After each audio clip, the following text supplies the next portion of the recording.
Gourmet food that's simple to prepare and tasty. Yeah, Two Minnesota women start from scratch and hit upon a recipe for success. I thought if they're paying $5.95 for a jar of champagne jelly here, they will pay that anywhere in the nation.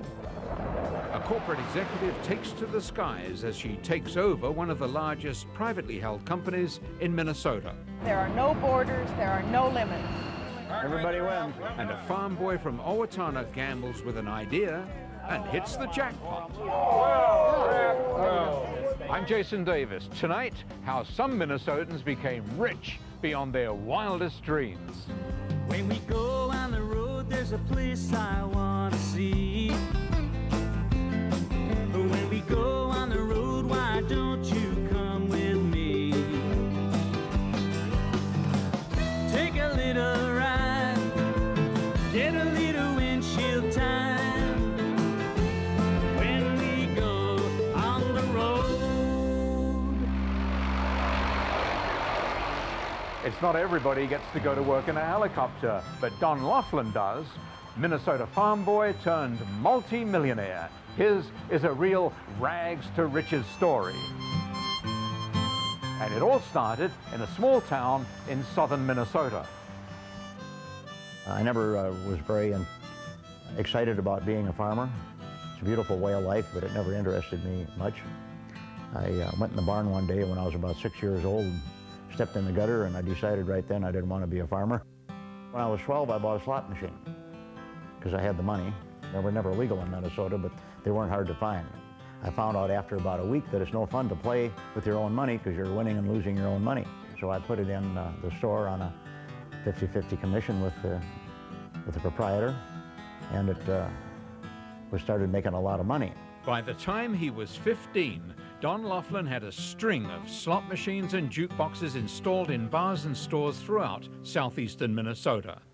His high school principal pointed out it really was getting in the way of his education. He said, you either got to get out of the school or get out of the gambling business. I said, well, as soon as I'm making twice what you are, I'll get out of school. That was the end of my education. Not quite. This kid was a fast learner.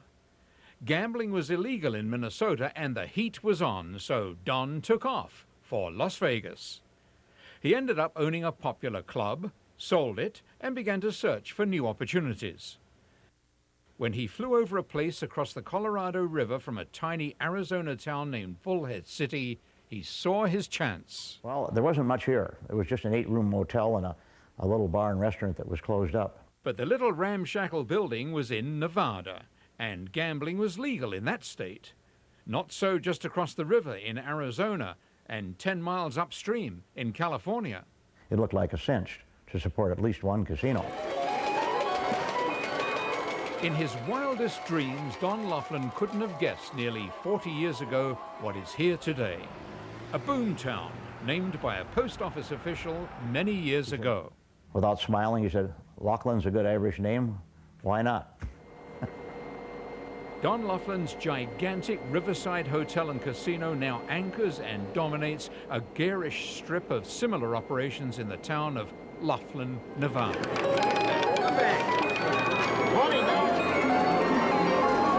And no one is making more money than this kid from Minnesota. The more you bet, the more you win if you don't lose. How come everybody's got more chips than we have? Because they're better players than we are. They all got money, ours, huh? Thank you. I like to be here when the money's moving. Never bet more than you can afford to win. I like to see what's going on, because once it goes out of the rack, it's not yours anymore. I don't know what I'm smiling for, I'm losing. Not quite. This guy owns the place. Lock, stock, and barrels of money. You can spend the winter out here. I promise it won't snow. Yes. Great, have a good time.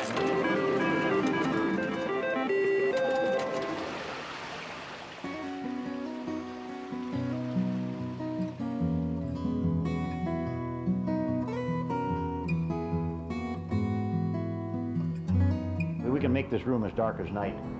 You know, I'm used to working all night and sleeping all day. Laughlin's penthouse apartment high above the gambling floor has a spectacular view of the town, river, mountains, the airport he donated to Bullhead City, and his very own bridge. It took 4.5 years to get permission to build it. It only took 4.5 months to build it. But it took the years to get through the red. But that brings the traffic right to your casino. Yes. Okay, we're leaving the Colorado River, heading up to the bunker area. It's a 2-hour drive in the car. We can make it in about 5 minutes in the helicopter. We were all a little nervous riding in a helicopter piloted by a 73-year-old who has had major surgery on his eyes. I'll make another pass on this if you want. But Don Laughlin is an expert pilot with a lifetime of experience, and he wanted to show us his extraordinary mountain hideaway he calls the bunker. It's an underground bunker, though. Yeah, it's underground. We dug the hill out, and we built the bunker's built out of gabions. That's cages filled full of rocks. And then the top is steel, and the front doors are 3/8 inch steel. What would it withstand? Does it withstand a bomb? Oh, I don't think, not a big one. I don't know why anybody would bomb this remote area. Well, maybe not, but this would be a good place to be if things do go wrong. Could you live up here in the event of some cataclysm? Oh yeah, I could last a month up here before I'd run out of canned goods. And water, we got plenty of water. The bed goes into the wall and turns into a couch if you want. That's a 300 Magnum with a night scope on it.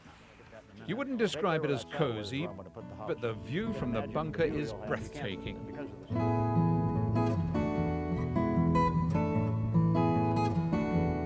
4,500 feet below lies the Colorado Valley, and as the sun goes down, the glittering lights of Laughlin, Nevada. Some people are happy on the golf course all the time. Some people are happy fishing. Some people are, like me, are happy working.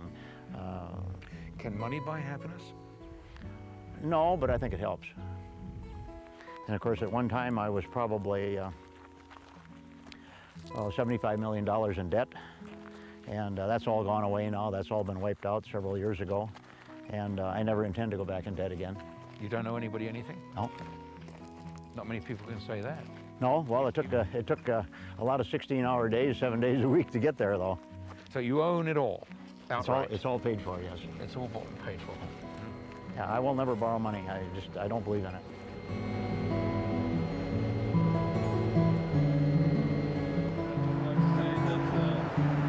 It was a coincidence that while we were in town, a group of Don's friends paid tribute to him. On the main road into town, they erected a statue of Don Laughlin.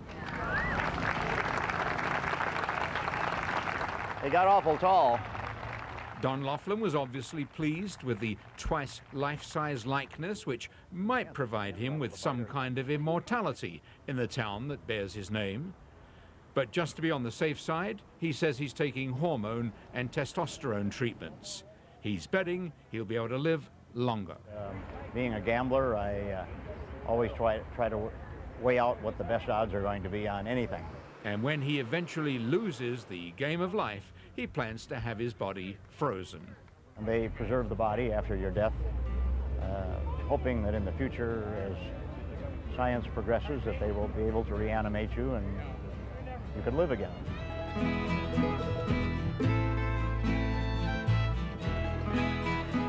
Don Laughlin has gone a long way and made a lot of money since he left this farm near Owatonna nearly 60 years ago.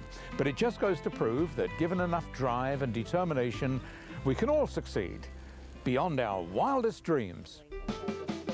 When we come back, two women from Alexandria, Minnesota join our Wildest Dreams roster. They turned a tasty idea into millions.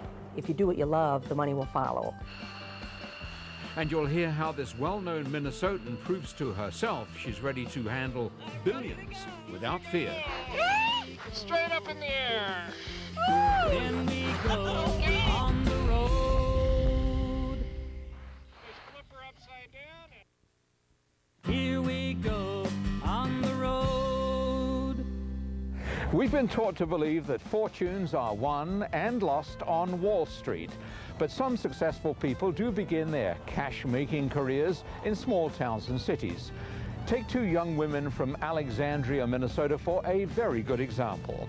Their original idea was delicious and effortless. In other words, tastefully simple. I mean, your schedule is probably the one that I want to coordinate the most. And I don't think that'll be a problem. It was less than 9 years ago that two friends, Jill Blyzak and Joni Nelson, began a business that started in a shed out back of a small suburban home. Jill had been selling gift baskets and a few gourmet food mixes until one day she was struck by the fact that things to eat far outsold baskets. Sold $200 in gift baskets and nearly $2,000 in gourmet foods. That was the beginning and ending of my market research about whether or not gourmet foods would sell. And I thought if they're paying $5.95 for a jar of champagne jelly here, they will pay that anywhere in the nation. The two women began to market a limited range of gourmet ingredients to women all over the country who then sold them to groups at home parties. Everything they market is carefully taste tested by the employees. A reminder to cleanse your palate as you go through the process. This one looks like a winner. The raspberry truffles, 4 and above. Yeah! It was a $1 million idea. Correction, it was a multi-million-dollar idea.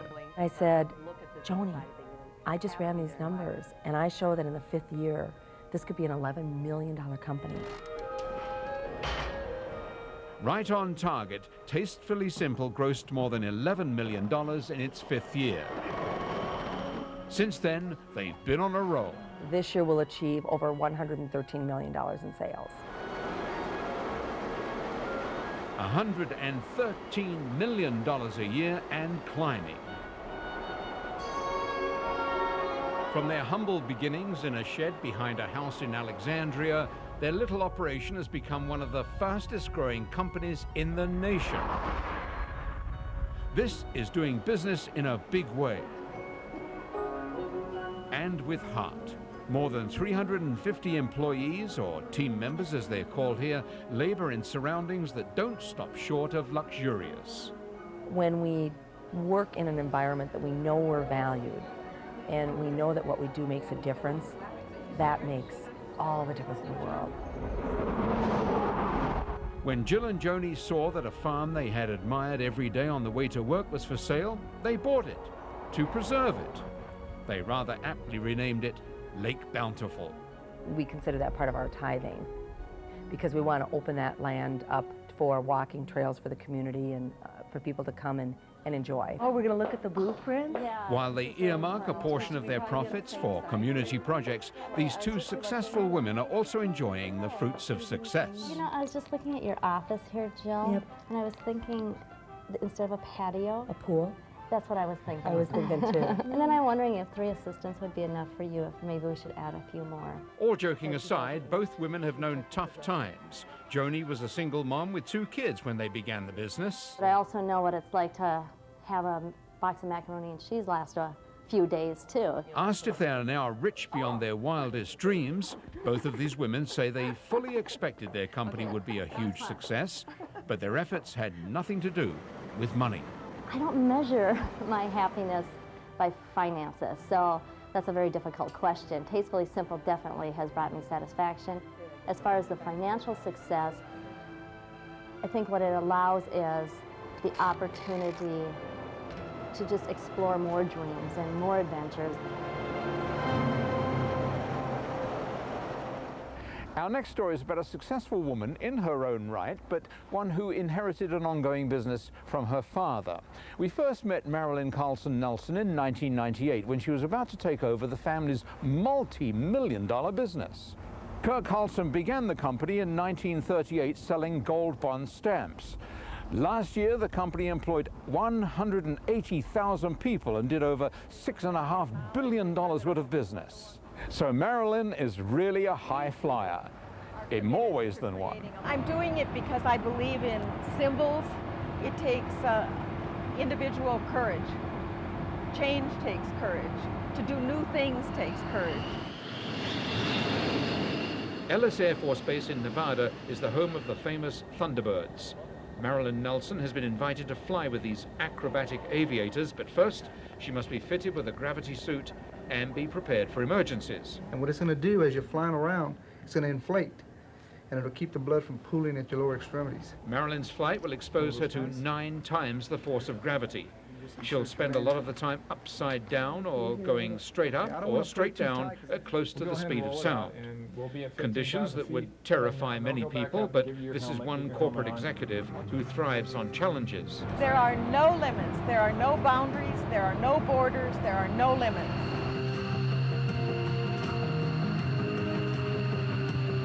Pilot Randy Lane has told Marilyn Nelson she can choose to have a smooth, level flight or go for the limit. He soon found out this is one woman who doesn't believe in limits. Hey, Marilyn, you ready to go straight up? I'm ready to go. Here we go. Straight up in the air. Woo! Oh, wow. After an hour of climbs, Just flip her upside down, and there you go. Oh, I don't believe this. turns, dives and rolls, All right, here we go. All right, we're all done. Woo! That was 9 G's, Marilyn. Wow. Marilyn Nelson came down to earth with a smile and a thumbs up. We did everything, and we did it. It had been an exhilarating ride and an experience that this businesswoman hopes will help inspire others to reach for the top. Coming up, the story of a woman who finds riches in the threads of life.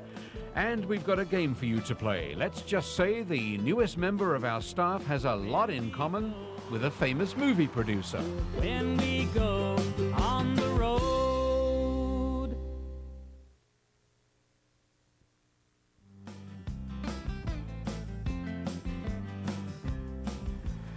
This is the one-room schoolhouse near Owatonna where Don Laughlin began his education. It's a long way from here to Nevada.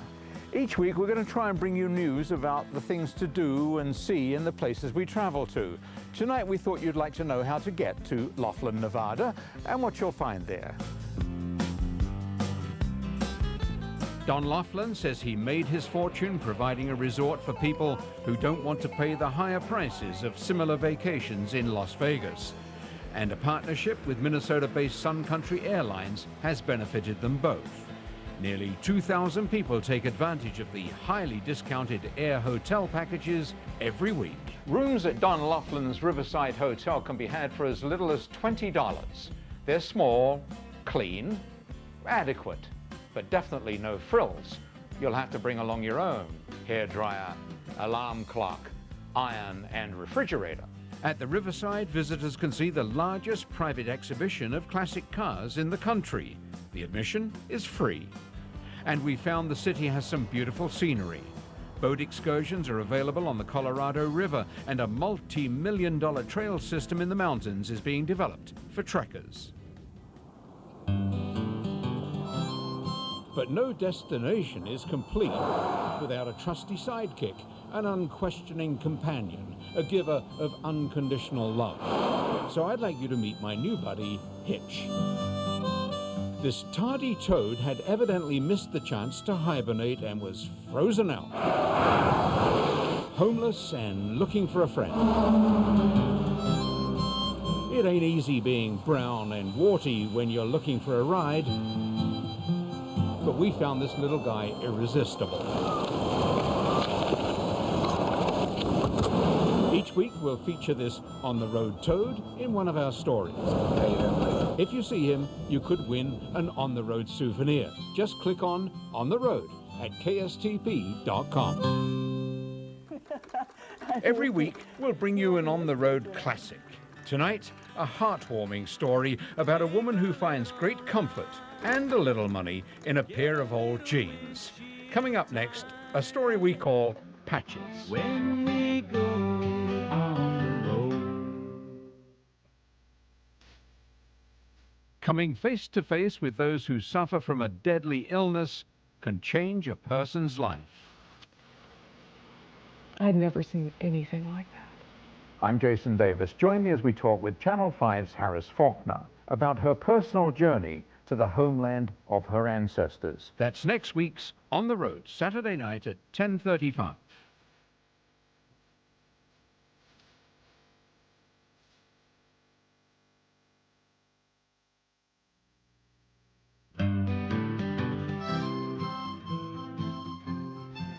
Tonight we've met Minnesotans who have been very successful and made lots of money. But over the years we've also met people that don't have much cash and probably never will. Like May Johansson of Foston, Minnesota, they too are rich beyond their wildest dreams. Ever since she moved into town from the farm 50 years ago, May Johansson has been fixing shoes. She still does, even though modern shoes are not made so they can be repaired. No, they aren't supposed to be, but when they come in with them, I try and fix them. May's husband Leo passed away several years ago, but she's soldiered on, scratching a living from a little shoe repair and a lot of patching jeans. I do jeans every day. $1 a pair. No matter how much work or how long it takes, this happy, always smiling 84-year-old will fix jeans. All I got in it is my time, really, and a little thread. It'll be $1, no matter how many patches you put on. I just charge $1 a pair. That's my way of doing things. I enjoy my work, and I enjoy people, so there's no problem. Yeah. May works at least 10 hours a day, 6 days a week. In her spare time, she volunteers in the community and entertains. I go and sing for the old people in the nursing home. But first of all, let's thank the Lord that we are still alive. The dreams we have may still come true when we are 95. So please, dear Lord, give us the strength, our troubles to survive as we go bravely on. We hope you've enjoyed coming on the road with us this week. We'll be back every Saturday night with stories about people and places that make our region such a great place to live and work. So please drive carefully so we see you next week. Good night.